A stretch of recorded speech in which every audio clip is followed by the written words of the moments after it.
And that's the day after the last blizzard. Anyway, went up there this morning and cleaned up another mess. That drift over there by the garage, that's 5 feet high. These ones right here are, well, they're up past my belly, so close to 4 feet anyway. But like I said, this is the accumulation we got from, well, I guess most of this came down on the night before Valentine's Day. So anyway, let's go in here and turn on the lights. I still have to put the bikes away, but this will be episode G20 of the Norton Project. So welcome back. What are we going to do this time? Well, I decided that today would be a good day to come out here and work on these instruments a bit.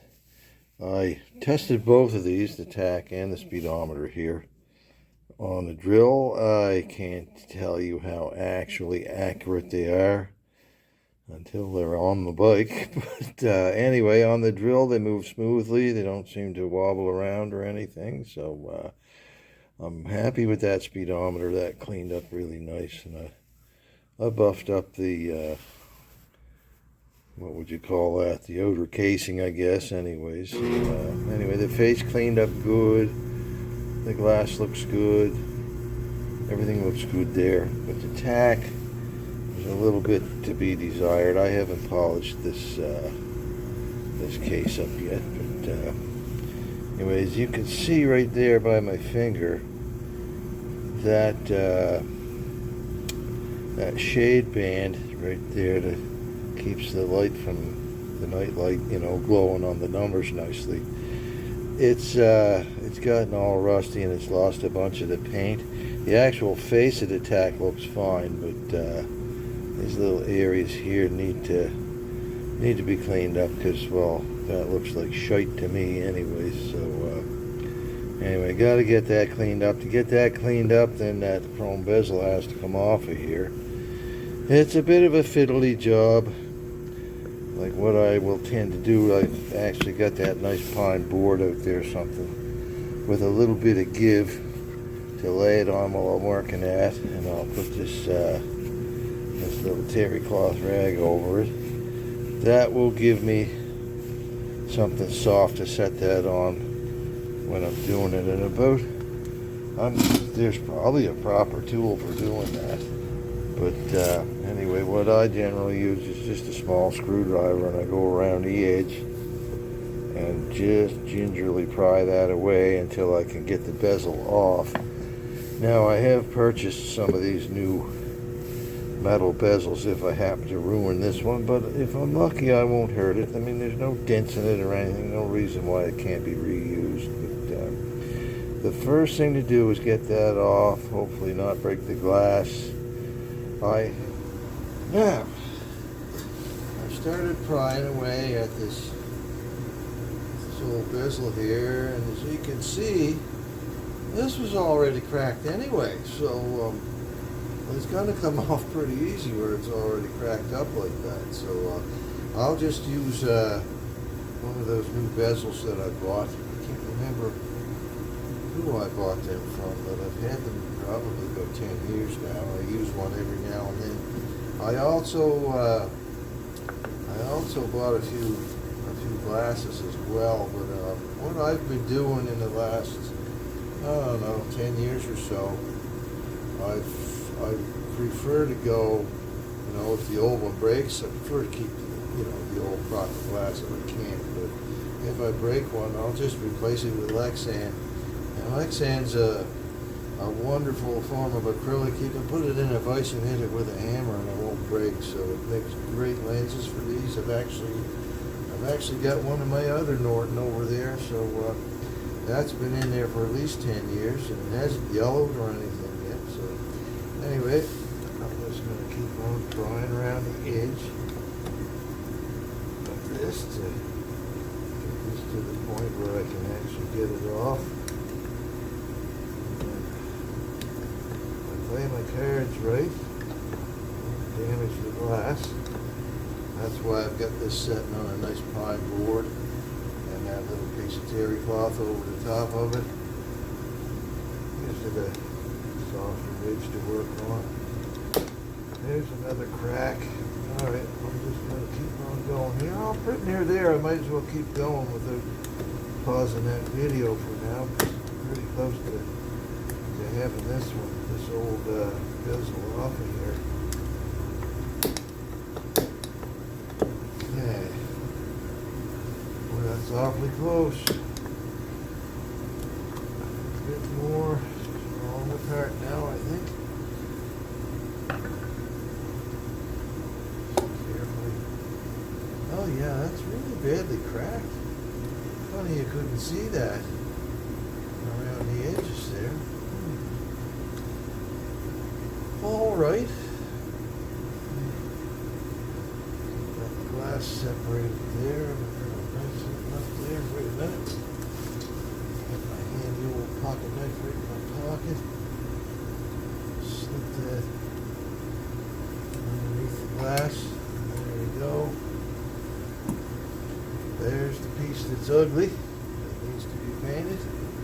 The back side of it actually looks pretty good, so I won't have to worry about that. And yeah, the face of the tag looks just fine. So, all right, let's set that in there. Keep that rolling around, and I'll clean up that glass and that rubber there a bit. There's actually looks like a piece of rubber. Maybe it's not. There should be a piece of rubber in here, but well, if that was ever rubber, it isn't anymore. I don't know what the heck that is. Maybe somebody had this off before. That would explain why there was all those cracks. Anyway, let's see what I can do with this, and I'll show it to you when I go to put it back together again.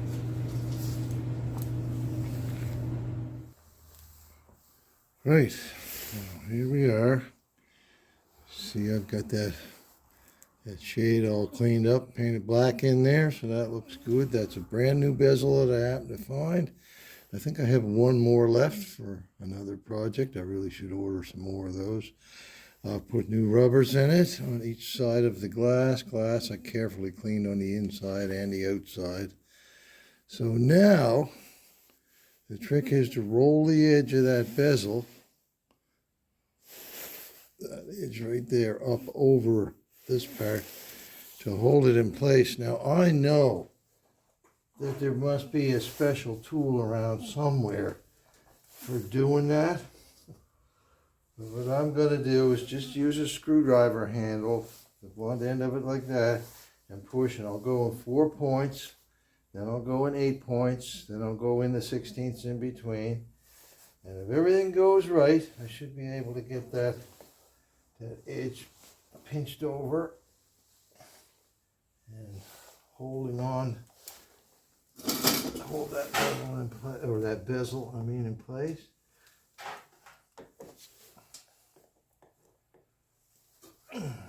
Okay. Cut. What did I use before for this? I know it was a screwdriver handle, but which one was it? Go look around. I'll see if I can find the right tool to do this, because I did have a little tool that I was using.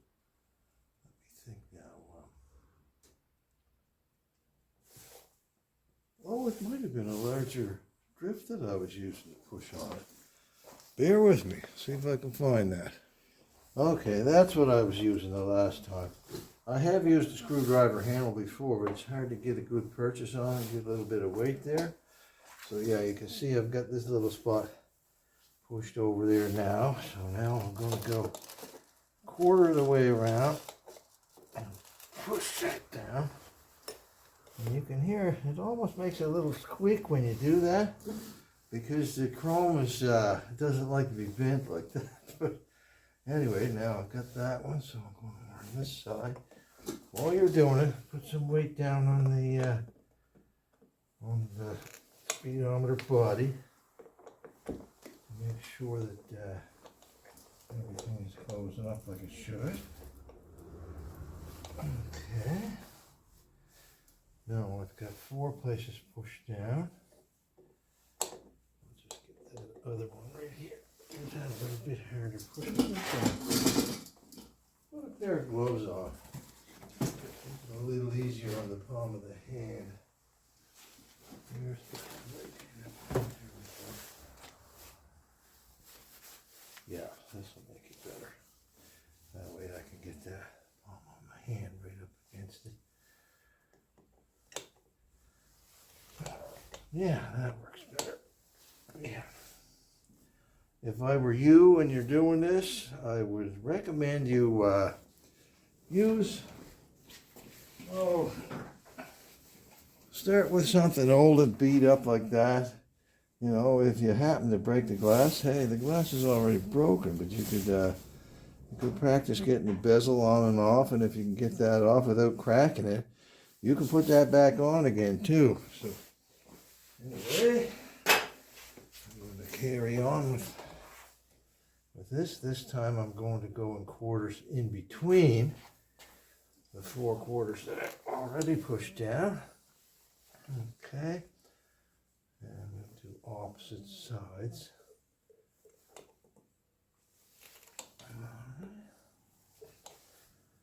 You're going to be tempted at some point to take a hammer and give this a little tap on the end.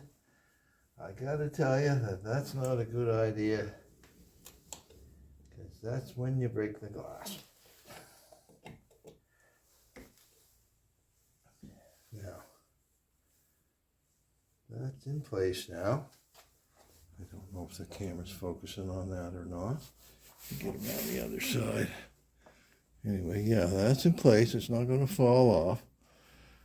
And as you can see, I've got those few little cinch marks. Now I'm going to go in between every mark and then in between every other mark that I've done until I get the whole way around there. And then I should be able to just keep on doing that until I fold that whole edge down over the lip on that speedometer housing. So anyway, I'm not going to bore you with that. I'll just show you what I've got when I'm done. And so, I hope that's focusing. I don't know if it is or not, but that's what it looks like when you get it all rolled over the edge. If you look on it edge on, you can see that this bottom edge looks quite smooth, and that's just exactly what you want, because it's going to sit in that instrument cup right there. So I'm going to polish this up on the buffer here before I put the speedometer back in it, and then I'll show you what the whole works looks like when that's done. There we go. That's the speedometer back in the instrument cup, all polished up, ready to go. There's the tack. Didn't have to take that one apart, just polished her up. Wait a minute, I got it backwards. It was the tack that was the funny looking one. All right, well, they'd go this way then on the bike. Yeah, speedometer tack. Yeah. All right, yeah, the tack's the one I had to fix up. So anyway, that looks good. You know, the edge nice and smooth on there. Just as good as that one there. So, that's the instruments ready to go back on the bike. Well, after putting that last tachometer back together with the new bezel on it, and I did that the old way, like I've always done it for years and years and years. Anyway, I decided there's got to be, you know, a proper tool for doing this. So, of course, I went on the internet after I called it a day, and lo and behold, I found the Smith's Instruments actual rolling tool for those things, and it's, you know, a little bit, you know, thought, you know, I could make one of those if I wanted to. Anyway, and then I discovered that some people are doing this on a lathe, right? And I've thought of this before, you know, why can't I do that on the lathe, you know? Anyways, I thought, geez, you know, look what they've done. All they got is a wooden buck with a groove in it to hold the bezel. and then a little ball bearing, which is a tool I made up quite some time ago, actually, just to help me align certain things when I put it in the lathe. Anyhow, I decided I'd try it with that, and I started off with that little ball bearing at about a 45-degree angle, and that's an old bezel. That's not a brand new one. That's one I had pried off before, so it was all wrinkled up and everything else. But anyway, I would not recommend you turn the power on when you do this. Just turn the chuck by hand and, let it push down on that. It's basically spinning metal is what you're doing, except you're not using power to do it. I wouldn't recommend turning an expensive speedometer in the lathe unless you absolutely have to. But I got a live center that I just stuck in there, not too tight, because when you push on that, you push against the rubbers here, so everything moves. But just enough to hold it in. Anyway, that worked perfectly. Like I said, that was an old beat up speedometer. It was full of mud and everything, but hey, it still worked. So I cleaned it up as much as I could. I'll paint the outside of it now that I know this process actually works. But look, you can see that curled in lip now is nice and smooth. There's no wrinkles on it from where I had pried it off before. So yeah, from now on, that's the way I'm going to do this. And this is just a piece of 1-inch oak that I had out in the wood shop, and I just put a little groove in there so that could sit in there like that. It's not against the glass, so I don't need to worry about breaking anything. It's just holding that chrome bezel, and then when you move that little ball bearing in against there, that's fine. And to finish it off, you would let me put this down for a second. Yeah, to finish it off for your last, you just roll that in there at about a 90-degree angle to the chuck and push that in against the that lip here, and like I say, it's all nice and smooth. I got almost all the wrinkles out of that from where I pried it off. So anyway, that was a really beat up old speedometer. The paint's still wet in there. That's why it looks a little bit lumpy. I had to touch up a few spots. And anyway, that's just a spare one. It was an experiment. So now I know that this works, and it works really well. So I'll just order a few more bezels so I have them in stock. And the next time I go to do a speedometer or a tachometer, well, holy smokes, this is going to be a real nice operation. So there are the instruments tucked away in this little shelf where I keep this sort of thing. And so there they'll stay until I'm ready to mount them on the engine. Until I'm ready to mount them on the bike, I should say. Anyway, what was I thinking of when I said engine? Oh, next thing to do, I guess, be to clean up the engine plates.